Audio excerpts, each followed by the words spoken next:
ప్రముఖ నటుడు కోటా శ్రీనివాసరావు కన్నుమూశారు.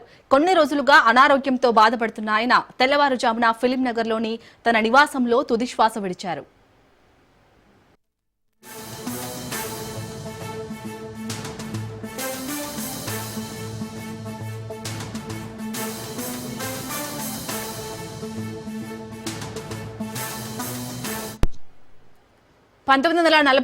జూలై 10న కృష్ణా జిల్లా కంకిపాడులో కోటా శ్రీనివాసరావు జన్మించారు.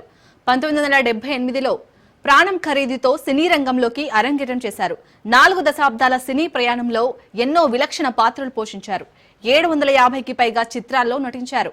1999 నుంచి 2004 వరకు విజయవాడ తూర్పు నియోజకవర్గ బీజేపీ ఎమ్మెల్యేగా పనిచేశారు.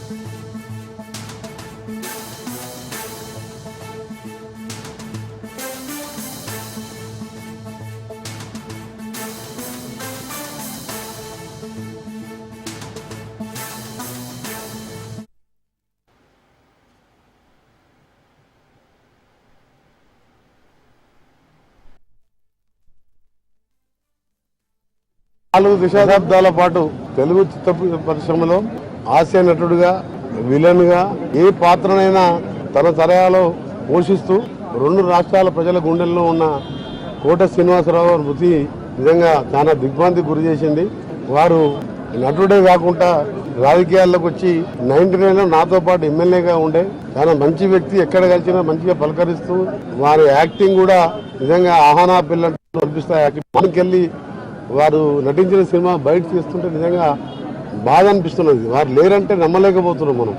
అలాంటి నటుడు, సామాజిక స్పృహ నేత, రాజకీయంగా 5 సంవత్సరాల ఎమ్మెల్యేగా సేవలు అందించిన ప్రముఖ నటుడు నిజంగా ఈరోజు మరణించడం బాధాకరం. ఒకటే ఆ భగవంతుని కోరేది వారి ఆత్మకు శాంతి కలగాలని భగవంతుని ప్రార్థిస్తూ 4 దశాబ్దాల పాటు తెలుగు చిత్ర పరిశ్రమలో హాస్య విలక్షణమైన నటనకి పరిపూర్ణమైనటువంటి రూపం కోటా శ్రీనివాసరావు గారు. మహానటుడు, లెజెండరీ క్యారెక్టర్ యాక్టర్. మా ఇద్దరి నారాయణమూర్తి ఉన్నాడు. నారాయణమూర్తి కూడా ఆ సినిమాతో ప్రారంభమైంది. సో సుదీర్ఘమైనటువంటి ఈ నట ప్రస్థానంలో మా అనుబంధం పెనవేస్తుంది. ఆయనతో నటిస్తున్న ఆయన నటనను చూసి అద్భుతం అనుకోవడం వేరు.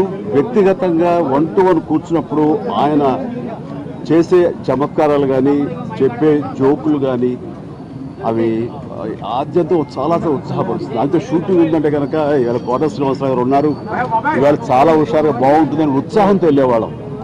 అలాగా ఆయనతోటి ఒక అనుబంధం పెనవేసుకువెళ్ళింది. ఇంకా ఆయన చేయలేని క్యారెక్టరు, చేయని క్యారెక్టరు, మాట్లాడని యాస, మాండలికాలు లేవనే చెప్పాలి. అంతగా పరిపూర్ణమైనటువంటి నటన.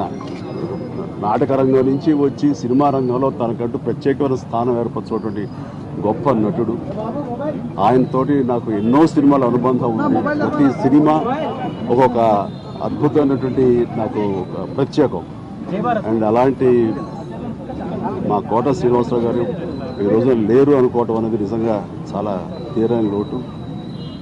అండ్ ఇది వాళ్ళ కుటుంబానికి, పరిశ్రమకి తీరని లోటు. అలాంటి మహానటుడు, అలాంటి వైవిధ్య పాత్రలు పోషించేటటువంటి విలక్షణమైన నటుడు మళ్ళీ వస్తారని అనుకోవటం లేదు. అలాంటి నటుడు మనకు దొరకరేమో కూడా, ఉండరేమో కూడా. అది ఎవరు పూర్తి చేయటువంటి చాలా భారీ